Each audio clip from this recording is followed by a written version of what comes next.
Hi everyone, welcome to another episode of MDC in the Haitian community. My name is James Pierre. Joining us now is Pijhon Valcourt, a former MDC student, life coach, better known as life coach PJ. Thank you so much for being here. Thank you for having me here, James. Yeah. You just have a new book coming out, Overcoming Adversity. Tell me about that book. Basically, what inspired me to write the book was I've been through many different adversities, and as well as my friends and people that I know, they've been through adversity as well. So in the book, I cover issues such as my divorce, I cover fear, I cover loneliness, as well as some issues that people I know, such as sexual molestation, which is a big hidden issue in the community, and more people should be aware of what's going on, because a lot of the perpetrators are family members, friends, and things like this, and a lot of people have been molested and keep these things a secret. So I wanted to tell their story, and also things that I went through growing up as a Haitian American in an African American community. What did you encounter when you grow up here as an Haitian American? Basically, my family, we grew up in Little Haiti when I was a younger child, and then we end up migrating to the Attapata area, which was predominantly African American. And at that young age, I noticed that Haitians were bullied, they were picked on, getting beat up. So at that young age, I decided to hide who I was. So I denounced being a Haitian anytime I was asked, and it was just like a hidden secret, kind of living a double life of, no, I'm not a Haitian, no, I'm not a Haitian, just out of fear to avoid being bullied or hurt. Were you being bullied at school? And what made you change the attitude and say, okay, well, now I have to tell them who I am, really, that I am Haitian American? It took a while, probably I would say going into high school, because the view on Haitians started to change. You didn't have to be ashamed anymore. The newer Haitian generation, they were more prideful with Haitian Flag Day, and so everybody was kind of coming out, and my friends that found out, they accepted me. So I realized I didn't have to be ashamed anymore. So that kind of changed my view and decided to embrace my Haitian culture, which I had suppressed for a very, very long time. So obviously at home, you're living the Haitian culture, and outside you're living the American culture. Yes. How was life at home? At home, my mom, she actually spoke English to us, so she kind of, we was kind of in American culture at home, so it wasn't really pushed, but if it was, I would suppress it. I wouldn't speak Creole, I would only speak to her in English and different things like that. So I tried to suppress it at home as well. You talk about your mom, you didn't tell me your dad. My dad, he wasn't really in the picture. He was in and out of the picture, so he wasn't there the majority of my life. So he would come a couple of months, then leave for a few years. So he would come in and out of my life. So my mom, you know, she raised a single mother, raising. Was that one of the adversity that you had to overcome? Yes, definitely with regards to going into the military, because I wasn't taught how to be a man. Simple things is shaving your face and how to present yourself, and things that dads teach their son. I didn't have that, so I had to kind of learn and follow other people on what they did. So that was definitely an adversity. I had no role model for a male. My role models were my sister's boyfriends, and some were negative role models and some were positive. So as a young male growing up, if you don't have a role model, you will seek one. So it's important that young people have positive role models, especially males, because they will seek them. We're going to talk more about some of the trainings that you are doing now, based on your life, your experience. I also want to go back to you as a child. So you are also a student at Miami-Dade College. Yes. Tell me about your experience here at Miami-Dade College. Actually, it's funny. Coming here, I left the military, the Marine Corps, and I had this GI Bill, which paid the majority of the college. So I was kind of going through some financial issues, and I was like, you know what, let me go to school just to pocket some money. So I ended up enrolling and going to school, and I found out that I liked it, and it improved my writing and communication. So something that I was going for just to kind of pocket some extra money, it benefited me in a wider range of ways. And it took me actually 6 years to graduate, because I would do 2 classes a semester, working, raising a family. So I would make those sacrifices because I love coming here, and I credit Miami-Dade for everything. You were talking about fear. Was it because of fear? You feel like I need to break that barricade. I need to be a man and join the army? Well, honestly, my brother, he was in the Army, so I didn't want to go to the Army. The Navy didn't appeal to me, and I was good I graduated 32 in my high school, so I was pretty smart. I was just lazy. I didn't want to go to college. I didn't want to fill out the applications. I didn't want to take the ACT. So the military was kind of the easy, well, so I thought was the easy route, but it turned out to be very, very tough. But my decision was just to avoid going to college, and basically the military is kind of structured. So that's why I initially went into the Marine Corps. And how was the experience there? Oh, wow. It was an amazing experience. Basically, you were pushed to the brink of everything. Things that you thought you weren't able to do, they made sure that you did them through motivation. And we got to see different cultures and things. And I got to leave Miami because my whole life was just Miami. So I always, at a young age, I wanted to see the world. I wanted to see how other people live. So I was fortunate enough to see different cultures and experience different things that I probably wouldn't have been able to do had I stayed here in Miami. Yeah. So now you traveled a lot. You've seen several cultures. What do you have as perspective now about the Haitians or Haitian Americans living here in Miami? Do you think that we grow? Do you think that we made progress? Do you think that we have other issues that we need to tackle? I would say yes, and believe it or not, the issues that we have here in Miami aren't transferred to other places. Like, it wasn't bad you were Haitian. Some people didn't even know what a Haitian was. So some of the adversities that Haitian Americans went through here, they didn't necessarily go through in other places. But definitely I see an improvement with more pride when it comes to the Haitian community. Of course, with some of the pride comes, some crime, some negative aspects, but that's with any culture. When you were mistreated for a while, and now you gain your pride. So some tend to veer off in another way, but I think we have improved, but of course we have a ways to go as well. All right. One of the things that you are focusing more on your book, when I'm talking about adversities, is your marriage. Yes. So before I talk about marriage, okay. So obviously when you started to date, you wanted to be a man, to date as a man. Yes. You didn't have your father. Yes. So who coaches you to have that maturity? Since I didn't have that male fatherly role model, I learned from my friends. So as you know, they don't know things as well as either. So it's kind of learning on the job as far as dating and, monitoring what my sisters did and how their boyfriends treated them. So it was more of a collective from the community as far as dating and figuring out how to treat women and things like that. Absolutely. We are talking with Pijhon Valcourt with his new book, Overcoming Adversity. He's a book to read. So we're going to take a quick break. When we come back, much more to know about him.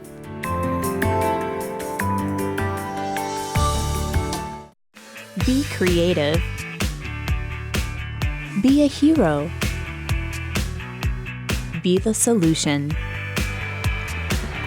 Be connected. Be innovative. Be global. Be successful. Be you.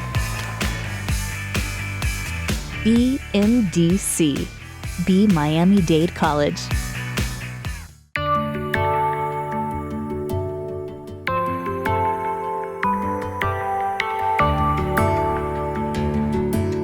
Welcome back. Wonderful conversation with Pijhon Valcourt with his new book, Overcoming Adversity.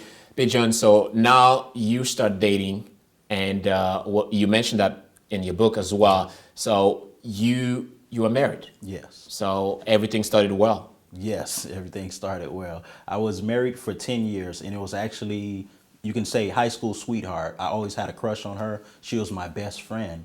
And we only knew each other as friends. So she decided to come up to visit me while I was in the service. And we kind of decided that we wanted to start a life together. So while that life was going, marriage was going, we started to veer apart. She started doing things separate with the kids, and I did things separate. Resentment started to set in, infidelity. We both played a part in the destruction of the marriage. So it came to a point where I decided that I wasn't happy anymore, and I call it we were living the lie. And many people that are in some marriages, they live that lie. So I decided to make a very, very tough decision and get a divorce because I just wasn't happy anymore. Obviously, when there is divorce, we tend to blame one or another party. So where that started, when you start seeing changes, you say, oh, wait a minute, it's not the way it used to be. we did a lot of things that were separate, and we knew each other as friends, but we didn't know each other as boyfriend and girlfriend, husband and wife. So I think that was one of the mistakes that we made. And like you said, sometimes in divorces, one person blames the other, and this collectively we both played a part in it. But I made a decision that it would be all about the kids. I wouldn't have a negative divorce. We actually went to the courthouse together in the same car, and we were in and out in 5 minutes. The judge was like, this was the quickest divorce that he ever had seen before. Wow, wow, very impressive. So now you, after the divorce, obviously it was a very tough time for you. How you dealt with this? It was very tough. I went through, and I actually speak about it in the book, the lonely stage. When I first got divorced, I felt that I needed to date. So I was online dating. I had no luck there.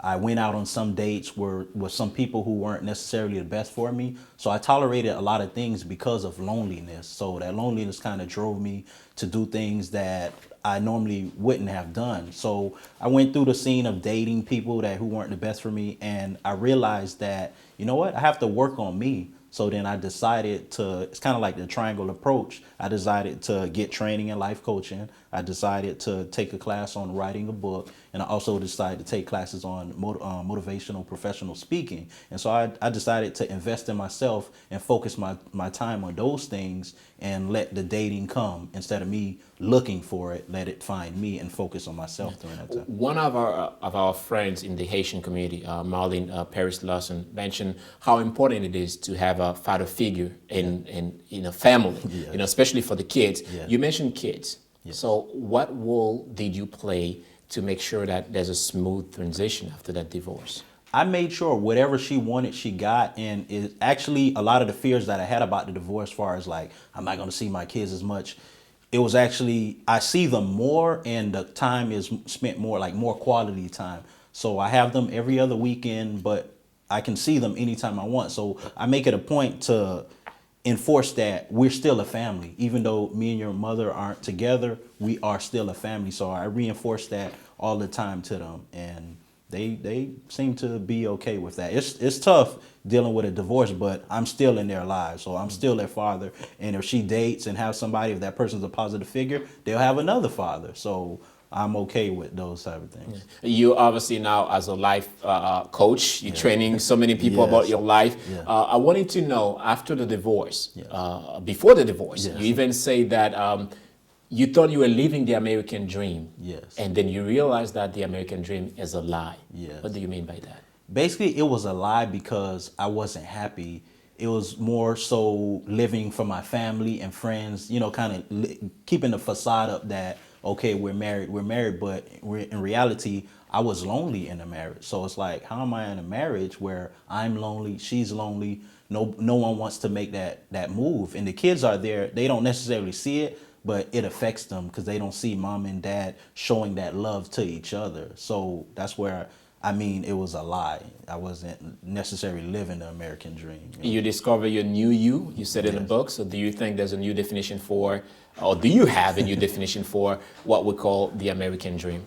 The American dream, I think it is a new definition. And basically the main thing is happiness. As long as it doesn't infringe upon the happiness of others, whatever you feel, some may be a blended family, it may be a mixed family, a separate family, but that American dream, as long as you're happy, your kids are happy, I think it can be the American dream. And that's what America is all about. It doesn't necessarily have to be the mom and the dad, the picket fence in the house. You would want that, but if that's not the case, it's okay.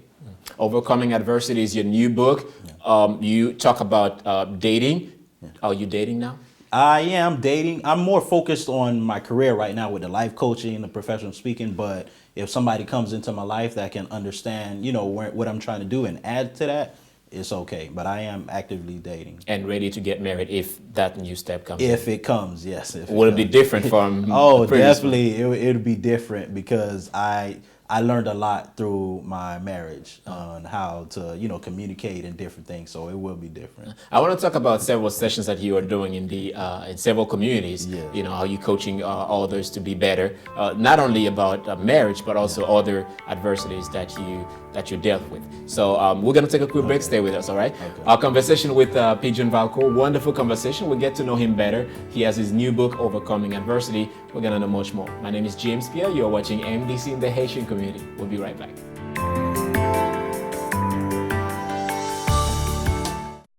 Be creative. Be a hero.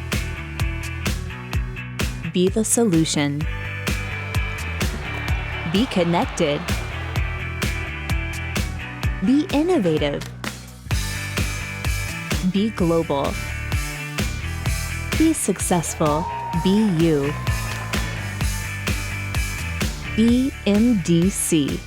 Be Miami-Dade College.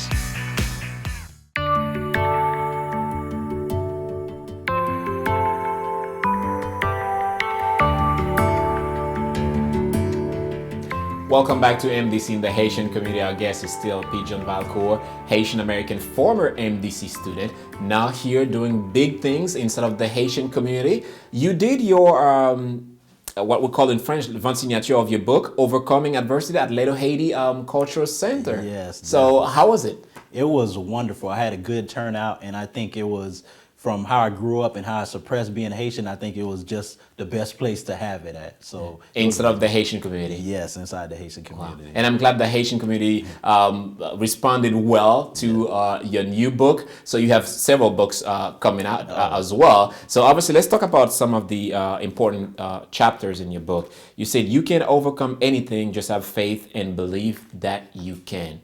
You have faith. Yes, I have faith. And that's something that I try to push to my clients and people that I come in contact with. If you feel like life is not going the way it is and it's no fate and things like that, you control it. You can do anything. We learn these things as kids, but as we get older, life comes in and we kind of, oh, you know what, I can't do this. Oh, I'm too old. I can't. No, you can do anything you want. You just have to invest the time and the resources and you can accomplish it.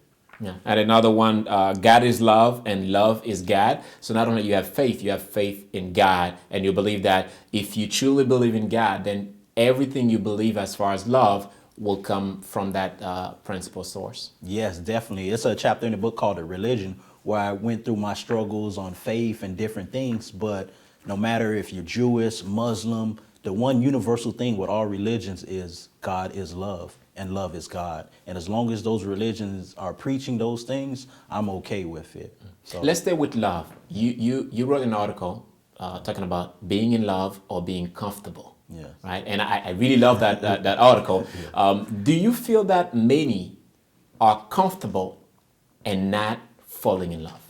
Yes, I believe, especially the way the economy is now. Some people feel that they would take things that they normally wouldn't because of financial reasons. Oh, he's paying the rent, he's paying the mortgage, or she's paying this, she's paying that. So the love is gone, but they're comfortable in the situation.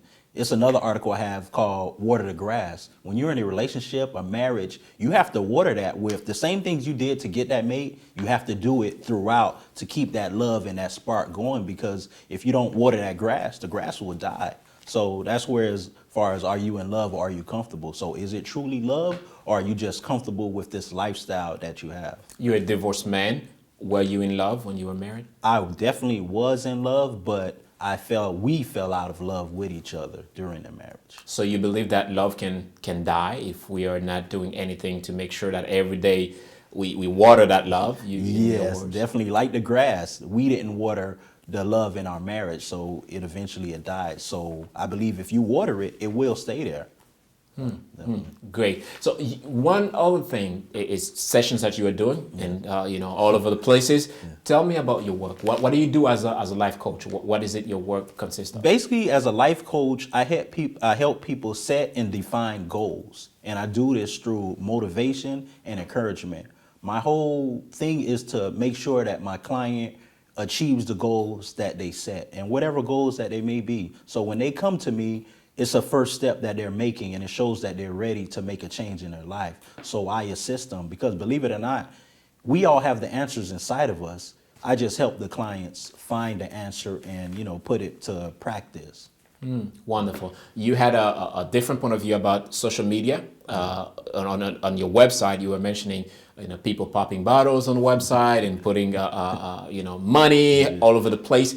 What is your view on that? Basically, it was called Transforming Your Life. And a lot of times, social media or even TV, it gives a false sense of reality to some people, especially the youth coming up. They see that and they think life is all about popping bottles. And because I know some of my friends and people that I know are some of those popping the bottles, but when I talk to them, life is not that glamorous, but it's something that they feel that they have to portray on social media. So that's basically what I meant when it comes to, you see the pictures of popping bottles, in the clubs, driving fancy cars, and a lot of times that's not the case. So it's a facade. Oh, another thing you mentioned that my producer sent it to me, I wanted to make sure I say that. You said sometimes we wear a mask to cover what is inside. Yes, definitely. Basically, a lot of times we go through life, you don't know what people are going through. You may see that smile, you may see this person, and sometimes saying a kind word would help that person, because many of us, and we wear masks throughout the day, even at work, we have our professional masks, at home, we have our family masks, but a lot of times what's going on inside doesn't necessarily reflect on the face and what that person is going on.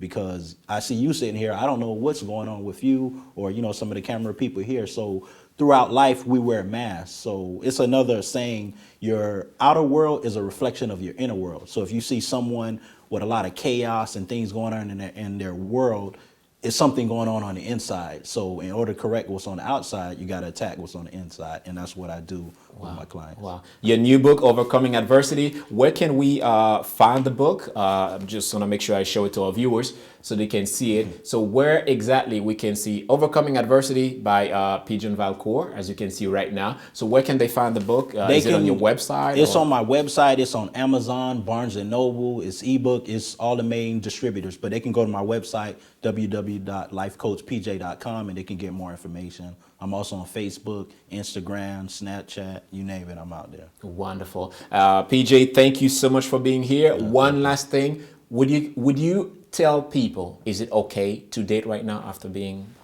on that drama life you describe it? Yes, it is okay to date. But the first thing, you have to find out who you are and be comfortable with yourself before you can allow someone else to come in. You can't expect someone else to fill you or completely. You need to come complete and they need to come complete, and you can complement each other. Wow, and have a wonderful communication channel is very important inside of a relationship. Definitely. Thank you so much, PJ. I appreciate it. Thank you. Thank you. Thank you to you as well for watching MDC in the Haitian community. Wonderful conversation. I always really encourage you to read the book, Overcoming Adversity, by Pijhon Valcourt. Wonderful work, former MDC student, of course. We are very proud of him, and having him back here on campus is a wonderful thing. My name is James Pierre. We'll see you next time.